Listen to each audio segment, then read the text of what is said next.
Bonjour, bienvenue dans le débrief format court. Aujourd'hui, on va faire un remerciement, répondre à deux questions, recommander un livre et annoncer le thème du prochain épisode de In Principio. Tout d'abord, merci beaucoup. On vient de franchir la barre des 666 abonnés. Là, il y en a un chouïa plus, 667, 668 peut-être. Merci beaucoup. Voilà, vraiment, soyez abondamment bénis. Merci pour votre fidélité. Alors, on va revenir sur deux commentaires qui ont été postés sur la chaîne. Alors, tout d'abord, un commentaire sur un vieux podcast que j'avais fait sur la divinité de Jésus, donc dont le titre était « La divinité de Jésus est-elle manifeste dans les Écritures ?» Donc, évidemment, la réponse était oui. Et la personne, donc Anna Kaona Manze, de son pseudo, donc merci pour le commentaire, dit la chose suivante. « Et l'attribut du Père est aussi Dieu, vous connaîtrez la vérité, vous en êtes très loin. Tous les chrétiens ne pensent pas que Yeshua est Dieu. Demandez à Dieu de vous éclairer par son Esprit Saint. Vous êtes trop catho encore, Yeshua n'a jamais voulu prendre la place de son Père, ni le Père se mettre dans le ventre de Marie, sa créature. » Alors, le commentaire, voilà, c'est un commentaire critique par rapport au podcast que j'ai fait, et bon, c'est tout à fait ok, hein, les commentaires sont faits pour ça.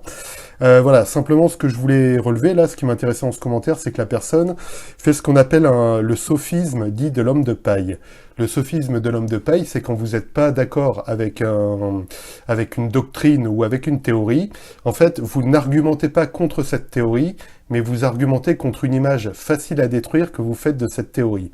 C'est ce que fait la personne quand, donc qui ne pense pas, lui, que Jésus est Dieu. Il dit « Yeshua n'a jamais voulu prendre la place de son Père, ni le Père se mettre dans le ventre de Marie, sa créature. » Voilà, c'est pas du tout comme ça qu'est présentée la doctrine de la Trinité, ni de la divinité du Christ. Et pourtant, la personne critique donc la divinité du Christ en prenant appui sur quelque chose que nous-mêmes, nous ne disons pas. C'est pas du tout comme ça qu'on argumente sur la divinité du Christ. Et d'ailleurs, voilà, je pense pas que la personne a vraiment écouté la vidéo, parce que dans la vidéo, je donne les arguments, les versets, etc. Et j'argumente pas comme il fait là. Et voilà, et aussi, c'est pas appeler Jésus Yeshua, ne fait pas de cet internaute un expert en hébreu. Alors, le deuxième commentaire concerne le dernier podcast sur la tour de Babel, dernier épisode in Principio. Donc, Herberger, donc merci pour le commentaire, nous dit la chose suivante. Bonjour, la tour de Babel que Dieu a détruite est à l'image d'une préfiguration du mondialisme noachide, antichrétien, délétère et contre-intuitif dans notre actualité d'aujourd'hui. On y est en plein. Les puissances et élites de ce monde veulent nous asservir dans une soupe indifférencialiste, mondialiste et globaliste, des plus infâmes, diaboliques, perverses et abominables que l'humanité n'a pu connaître jusqu'alors. Alors, effectivement, j'ai assez peu abordé dans le podcast, parce que c'était pas l'objet, l'interprétation du texte. Le podcast portait essentiellement sur les données archéologiques concernant la période de la tour de Babel. Effectivement, alors, je peux être d'accord en partie avec le commentaire. Ceci dit, dans une approche d'exégèse, disons, s'attacher à la réception qu'ont pu avoir les premiers lecteurs du texte est quand même important. Alors, ça peut rejoindre ce que nous dit Herbert G, à savoir qu'effectivement, l'épisode de la Tour de Babel montre clairement le manquement à la volonté de Dieu des êtres humains qui font tout sauf la volonté de Dieu, qui leur a dit de se disperser, et eux, ils se regroupent à un seul endroit.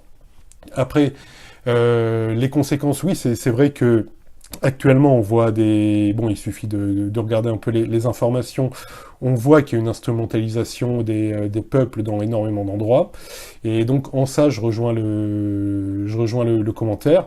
Donc voilà, c'est un commentaire qui actualise un peu le récit de la tour de Babel. Après, est-ce que c'en est une préfiguration? Je ne sais pas si j'aurais employé le terme de préfiguration du mondialisme antichrétien.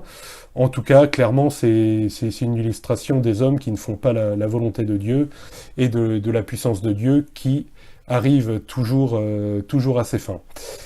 Alors, en recommandation d'ouvrage, justement, vu qu'on a pas mal parlé d'archéologie, de recherche, Je vais vous recommander, je mettrai le lien dans la description de la vidéo, les manuscrits de la mer morte de Michael Wise, Martin Abegg Jr.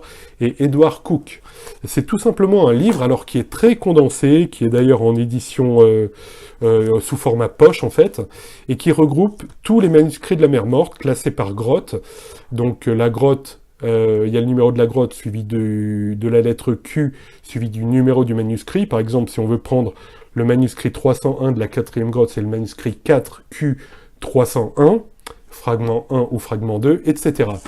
En fait, c'est, je pense, ce qu'il y a de moins cher pour se faire une petite idée un peu du judaïsme intertestamentaire, parce qu'évidemment, dans ces manuscrits de la mer morte, il y a des portions, et de très larges portions de la Bible, mais il y a aussi des commentaires qui ont été réalisés par la communauté de l'époque, entre les 2e, 3e siècles avant Jésus-Christ et le 1er siècle. Donc, ça permet vraiment à moindre frais, parce que bon, il y a des éditions qui coûtent une blinde, à plus de 60 € le tome, pour les manuscrits de la mer morte. Alors c'est vrai que c'est des très belles éditions, avec un apparat critique, etc. Mais là, ce petit livre permet, à moindre frais, de se plonger un peu dans cette littérature. Alors, évidemment, avec des pincettes, mais ça permet de contextualiser, disons, le judaïsme entre les deux testaments. Alors, le prochain épisode de In Principio, c'est un thème qui est obligé, c'était sûr que j'allais aborder ça. On va parler de l'âge de la Terre. Comment la Bible nous parle de ça? Est-ce qu'elle en parle seulement? Et bref, on va parler de Terre jeune, de Terre vieille, et des différentes théories. Alors, c'est un épisode qui sera assez dense, il est en cours d'écriture. Il devrait sortir dans une ou 2 semaines. Voilà, merci pour votre attention, soyez bénis, à bientôt.